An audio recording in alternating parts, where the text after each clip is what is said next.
Hey everyone, and welcome to this week's Fight Chat Friday, where we take a slightly different tack on things, and we're going to look at the differences between preparing for sparring in a grading or an assessment and preparing for your sparring in the usual way for a competition or tournament, and what that looks like, what the differences are, what you need to consider, and in particular if it's your first time going sparring in a grading, maybe a little bit of a heads up on what to expect. So hang around and enjoy this one.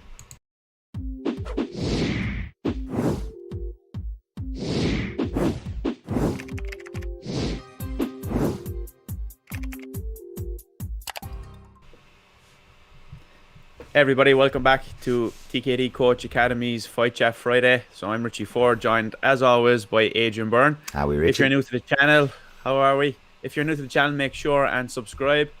So today's topic, as Adrian alluded to, is going to be kind of based on the back of what we did last week, kind of trying to help beginners again.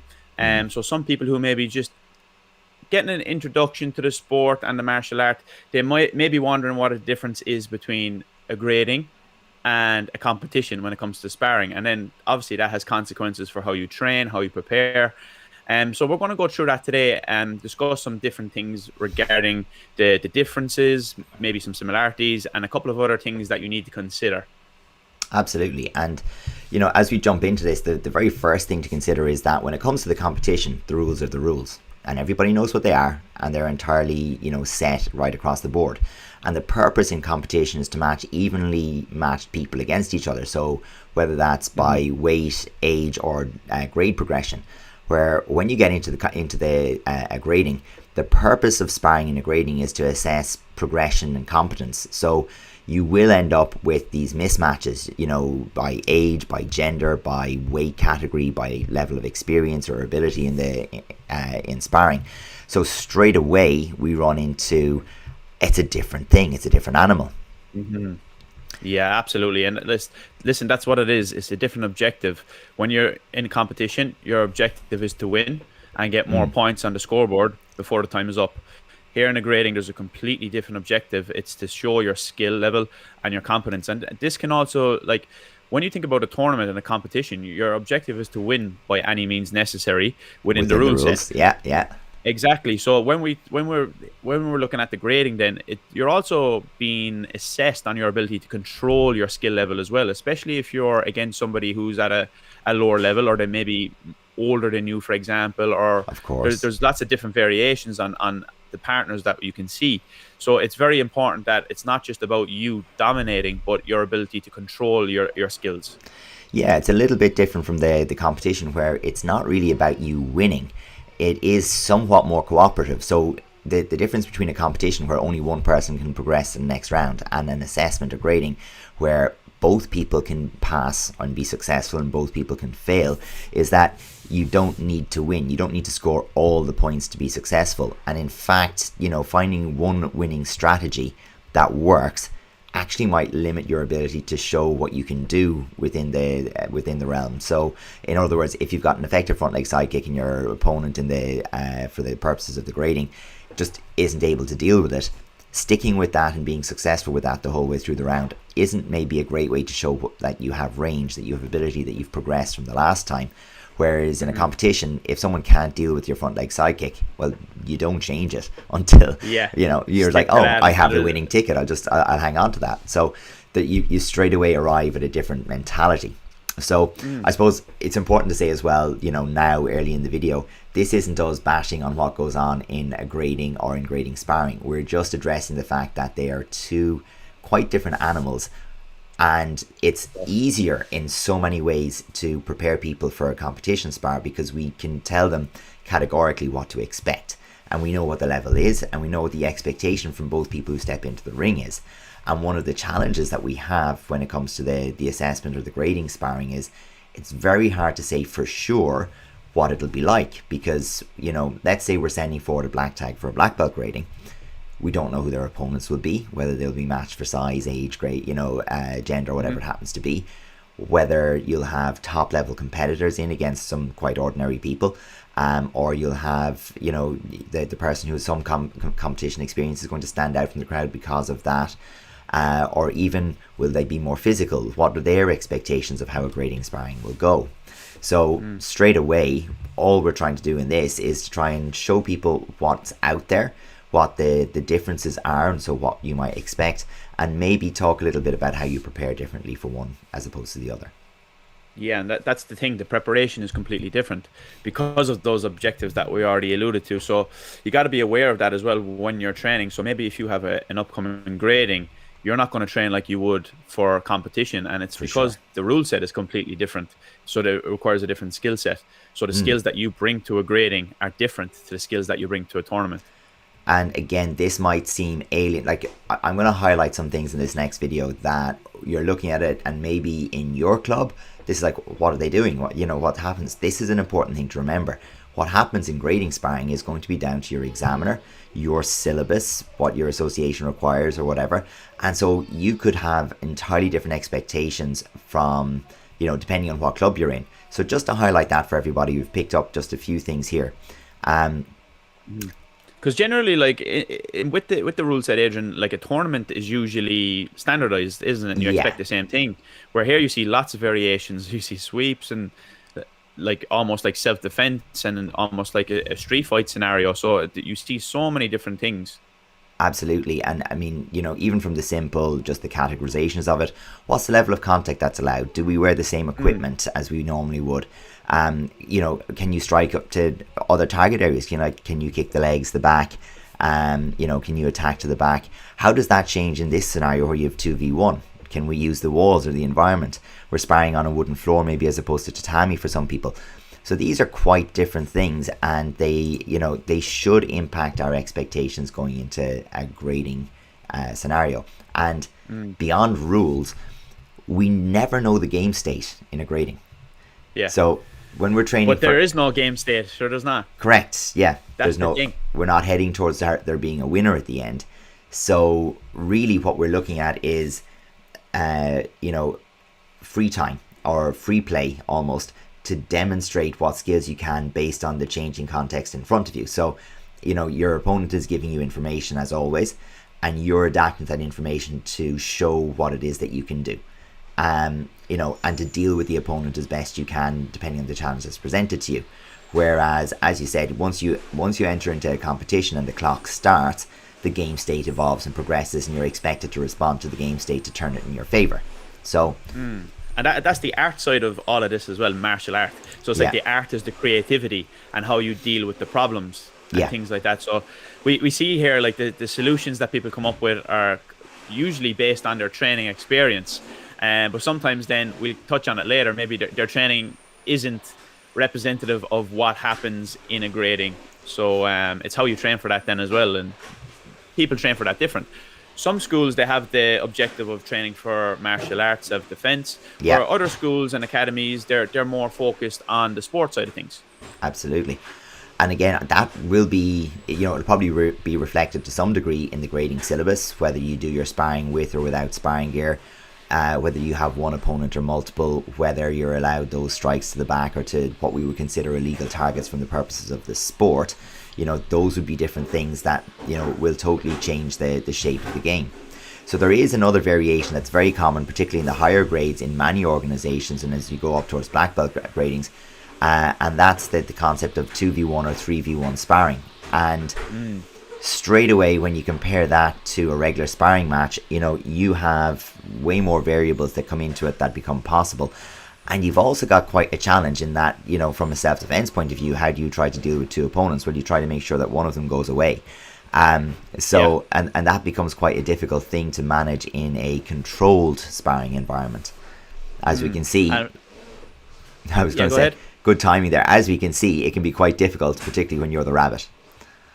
Yeah, and I think that's straight off the bat in the first two clips here that we seen. The first one, I seen like kicks that were more technical, as in like things you might see in terms of like patterns and technical content. Sure. Where this is, to me, seems like more of a real life situation, more kind of like a fight or the self-defense aspect. So you see already it's more like a life or death situation, and this person is hanging on and trying to survive. Where the first one is a little bit cleaner, the techniques are a little bit more precise, and it's not as realistic. So again, it all goes back to the expectations set out by each organization and what's deemed to be acceptable for you to progress to the next level based on the criteria for gradings. Yeah, and also, I mean, we don't know strictly what's being assessed by each group. So we could have 2v1 sparring. You could say, well, it's to assess your ability to spar against multiple opponents. And you could say, well, maybe it's looking a little bit at resilience. You're going to be losing, you're going to be scored on, probably you're going to be heavily scored on, you're going to be taking more contact, you're going to be swarmed, you're going to be basically overloaded with sensory information, and it's going, it might be a case of, well, let's see how you react, let's see how this affects you, shapes you, and can you deal with the scenario. Have you got some resilience? Will you keep coming? So there's an element of that. Then, obviously there's some element of testing ring position and strategy. So can you avoid being backed into a corner, finding yourself with both people having the ability? Can you line up your opponent? So there are elements of it that you could say, well, that's what we're testing here, rather than strictly, are you good at sparring? That changes it. In a way, like some of the real foundational skills are still, they're transferable. They're really important in terms of your distance, your timing, all these things, whether you're doing competition or grading, are still important, especially in 2-on-1. Yeah. Because lining up your opponents in a straight line will give you an advantage. The distance you can put them at, your footwork, that will maybe give you some outs in terms of spacing and things like that. So the foundations are still the foundations. And equally, things like, creating momentum by, maybe driving your opponent back in the straight line and following with a blitz or a head kick, etc. Moving yourself across the ring and creating that space, does change things. Going to the blind side of an attack to, move to the outside of both people rather than just to the one, rather than moving yourself maybe to the open side and finding yourself between two people. There is a different spatial awareness involved. But it's incredibly challenging, of course, if everybody's on the one level. Because, and in particular if it's been practiced, because the thing is, sparring two people is a skill in both directions. So if the two people sparring against you as the one individual have practiced that, it's like tag teaming the punch bag. It's, it can be pretty bad. So there is an element of, the more you train and practice specifically for something like 2v1 or 3v1, the more you're kind of creating a scenario where the rabbit or the punch bag is really in a bad place. It's very hard to practice, so that if both sides are practicing it, the people with the advantage don't make better use of their advantage. So it's something to bear in mind as you prepare for that. Jumping into the equipment side of things. Just on that, Adrian, I know when we go back to when it goes back to 1-on-1, and just like two people that are competing against each other in a grading scenario. I know my thoughts on this, but I wonder, what is your perspective in terms of when two competitors come against each other in a grading? What do you see a massive difference compared to when they're sparring other people at the same grading on the same mat, in terms of when there's an adjustment there? Because if you get two competitors, it's then kind of going to go back to just normal day. Go back to how they spar, exactly. Yeah, but they're going to be just comfortable in that whole situation. They know what to expect from each other, and that there's I suppose what you'd call a social contract. Like, they know it's fine to hit each other. It doesn't matter if it's a hard slap. We'll be fine with it. They're willing to go to the full speed. They're willing to test things, to play with things, and test each other out. But they'll also take more chances, and the chances are, if they compete against each other and they know each other, they're not looking to get the finishing blow kind of thing. What they're looking to do is demonstrate what they like. So they'll take a chance on counters or attacks that they might not normally do in order to show a bigger range of ability. But then when they go up against someone who's nervous, often the competitors will go back to, well, we'll do the basics first, catch them a few times with a simple side kick, a blitz, or a headshot.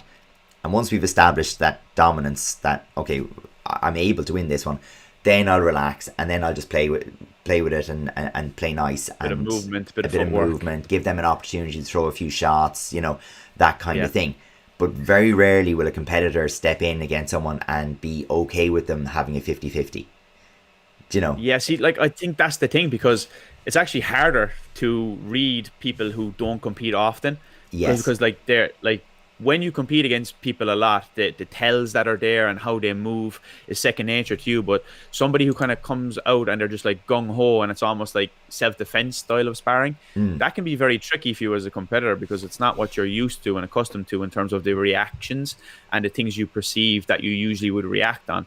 So in a way, you can almost showcase your skills a little bit better if it's somebody who also competes. Yes. Whereas it's hard, like for example, to counterattack somebody who is a little bit unorthodox because they're not a competitor can be quite tricky, and you might get yourself found out, and you might actually get caught. So I think that when two competitors will come up in a grading situation, that they can kind of express themselves a little bit more freely.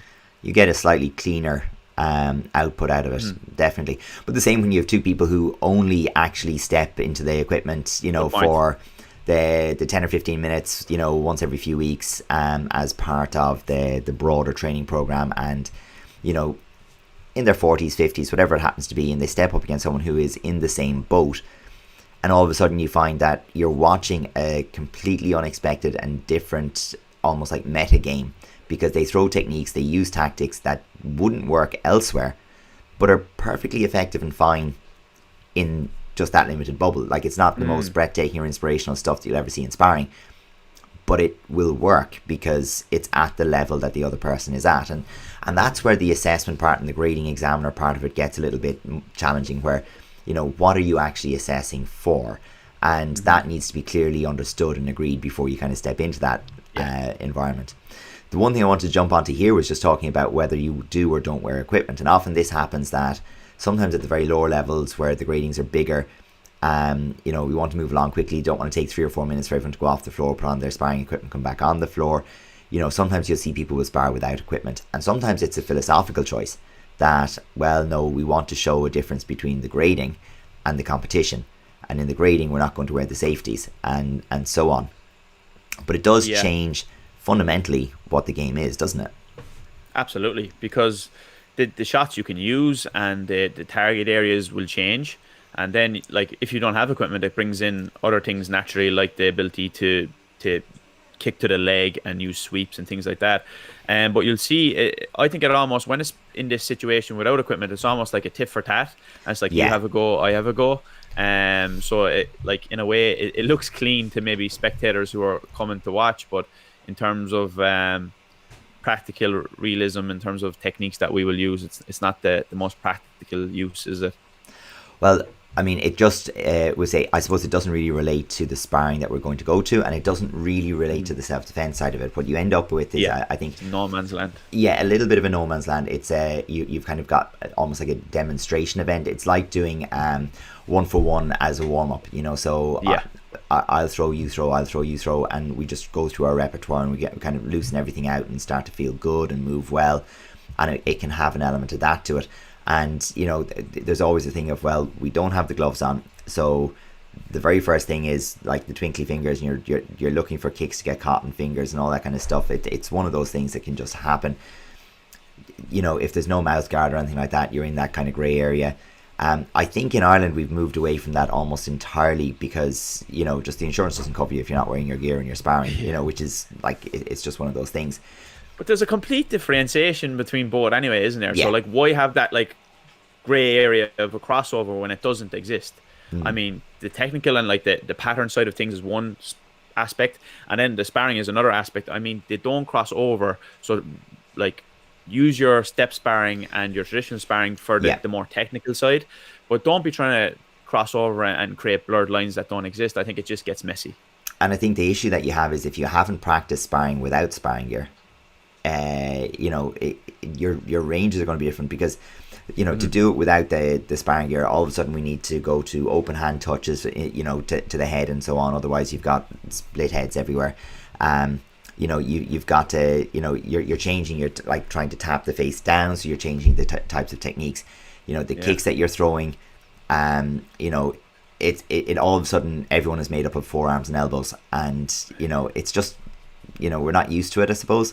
But equally, we're not actually trying to really hit. We're looking to touch, and because of that, you end up in that strange position where they can just move a little bit, they can counter, they can do those things, because we can't have the same speed.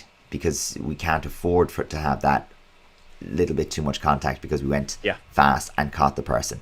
So you go a little bit slower, so it all becomes, you know, it happens at a different pace, a different rhythm. So yeah, I wouldn't be a huge fan of that myself, but it is something, it might well happen in your club when if you're watching this. And it's just to understand the expectation will be, I think, when it's no gear sparring, the emphasis is going to be on control, in showing that you can throw techniques, and it will probably be more of a 1-for-1. So we're looking for direct counters an awful lot of the time, if that's going to be the case. And most of the time the attacks to the head with the hands are going to be open hand touches and so on. So, you know, don't be the one that punches the person in the nose. Really. Yeah, exactly. But that kind of does bring us as well into the mindset part of it, and the challenge that we spoke about earlier, where, you know, when you step into this environment, you can't always assume the mindset of the other person. We have a very clear objective when we go to a competition. When, you know, it's the two men enter, one man leaves kind of thing. Go back to Beyond Thunderdome, but the notion is both people expect that one will win and one will lose, and that will be the end of the day for one person, and the other person will progress to the next round or will win. Where, you know, straight away when it comes to a grading, someone might feel like hitting a bit harder. Someone might feel like when you're pushed to the corner, they let you back in, versus, oh, well, no, you're in the corner now, I'm going to keep you there, and you know, or even because it's in normal halls rather than sporting venues, we'll say necessarily, you could be up against a wall, you could be, you know, on the flying out the fire exit. You know, all of these things are, you know, more common in a grading format. Yeah, falling over people watching there, like we've seen, and things like that. But yeah, there's a complete difference in the mindset, and you can even see that in terms of how it happens, because like the entry shots that people are using to close the distance and stuff don't really exist. People are throwing wild shots because they want to show their skills in terms of their different techniques they can use, and the array of shots they have. Whereas like the meta skills as such aren't really present. So that's one mindset, and then you have the mindset of things like there's no warning, so spacing. You as you said, you let somebody kind of go to the edge, you kind of leave them back in for safety purposes and things like that. So yeah, you got to differentiate both completely. Like competition sparring, grading sparring, completely different. Exactly. And as I'll leave this one run as we're talking about the difference in the training, just to have it running in the background. But I think one of the first things that we get when we start to look into it is, you know, very often the scenario for grading, just for efficiency, is we're going to have, and it can often be the way in training as well, we have lots of people on the floor in their pairs, you know, and they're moving in their own spaces. So okay, in this case now it's just two people, but you know, in many of them you're going to see a big group of people paired off on the floor, and they're avoiding each other, they're avoiding the edges of the ring and all of that kind of thing. So straight away you're not training for, you know, you're not training around, okay, maybe a bit of spatial awareness, but you're not training around ring position mattering because there's no ring. You're not training around warnings mattering because they're not going to be tracked. You know, exits aren't going to be tracked, etc. Which means you can be clumsy and there's no consequence to it. You can kick someone in the backside and then follow with the hands. You know, you can throw a shot to not going to stop the match either. No, exactly. So you can, there can sometimes just be entries that are different and weird and are fine, because you can kick someone in the thigh or in the backside or in the back and follow up, and it's like, and someone might say from the table, you know, mind those kicks, or kick to a legal target or something, but it'll tend to continue. But the big thing for me is, like, if we go back to how you train for it and how you prepare for it, then sparring in groups of two on the floor in whatever space you can find for yourself, and having that like social contract where, oh, when we go to the wall, we'll put the hand up and we'll walk back a bit, or you know, at the end of it we'll high five, and I'll find an easier partner every second round. You know, there's a whole lot that can go into it, and that will actually be a lot like the grading. Whereas if we're training people for a competition, generally the round has a purpose. We rarely just spar. You know, it's not just like, okay, let's compete against each other. We certainly don't do that when it's like, okay, we bow and you're 56 and started about 4 years ago, and you're 22 and you've got 15 years of training on you. You know, we'll just spar and see who wins. Like, that's not a real thing for club training. Like, we don't do that. And for competition training, it's very definitely not a real thing. We don't do that. But that's something that could come up in a grading where it's like, okay, we need to almost understand what we're going to do here together so that we can get to the other end of it, and both of us be satisfied that we've done something to impress the examiners. So that's the kind of thing that could emerge in the training, and preparation for grading, sparring that wide variety of opponents, working in spaces, working out that social contract within your club, like how do we handle these things, is relevant for the grading. And then you've got to flip that on its head to go to competition, because walking people back from the wall is terrible for competition. Yeah, you get into the habit of doing that. Yeah, exactly. And there's others, like looking over the shoulders to see who's around you, and you should be able to know where you are in the ring by the look of the ring. I know I'm towards the back edge of the ring because there's 6 mats in front of me.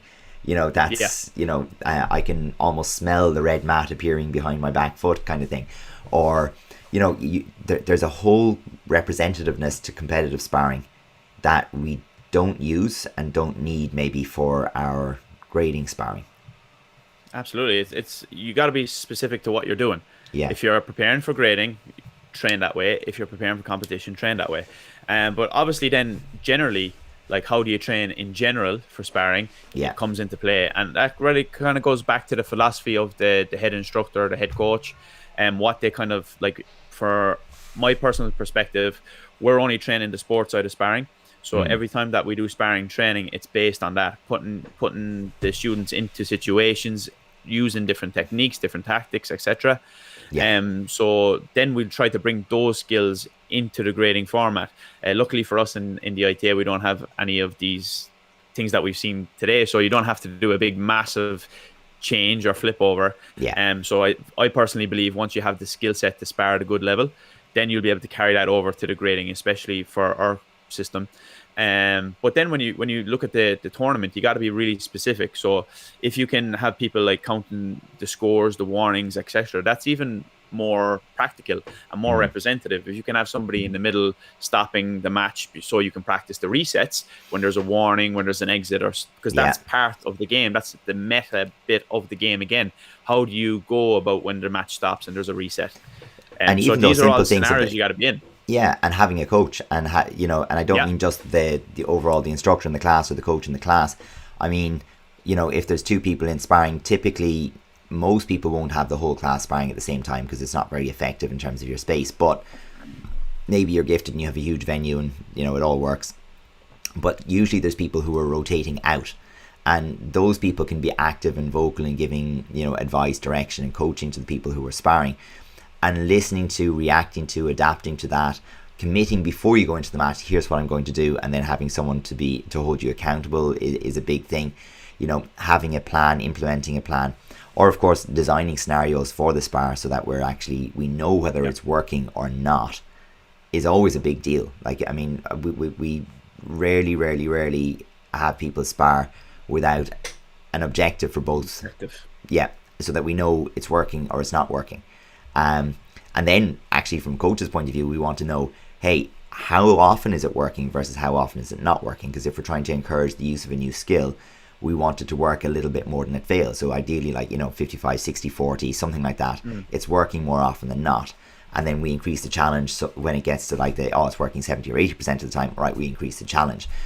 So we'd like to have it that way, where from the grading perspective, it really is about I think that establishing that social contract of, well, this is how we'll behave, figuring out how both parties can show what it is they can do, and respecting the gradient, so that you might be struggling against the person, you might be better than them, and it's like, how do you apply the techniques and strategies that you've learned from your regular sparring to be able to show something against every opponent. And sometimes that means, look, if you happen to be the 6'2", 60 kilo junior guy, at 15 or 16 years of age, who's doing a black belt grading, and you find that you're up against a 14-year-old girl who's 5'0", I was like, okay, well, the part I have to do here is show how I can control this match without hurting this girl, as if it's team sparring or something, or if this is like my sister in the club. Like, I have to let her, I have to encourage her to try things and challenge her to try things, but make sure I'm not just physically dominating her because I'm big and tall, and it's different challenges, I think. And you know, for the instructors who are watching, just kind of keep that in mind, that when you're grading people, that you know, it's sparring for a grading is a different thing. And so we need to kind of have that conversation in the club so people understand what it is that they're trying to demonstrate in the grading versus what it is that they're trying to demonstrate in their competition, and how the two are related but different enough. Same but different. Same but different. So I think that covers that topic. Video. Yeah, that's it. Yeah, they're the same but they're different. So yeah, watch the rest of the video. If you're only joining us for the last 10 seconds here, watch the rest of the video and that'll make more sense. But yeah, that's all I think we have for you on this Friday.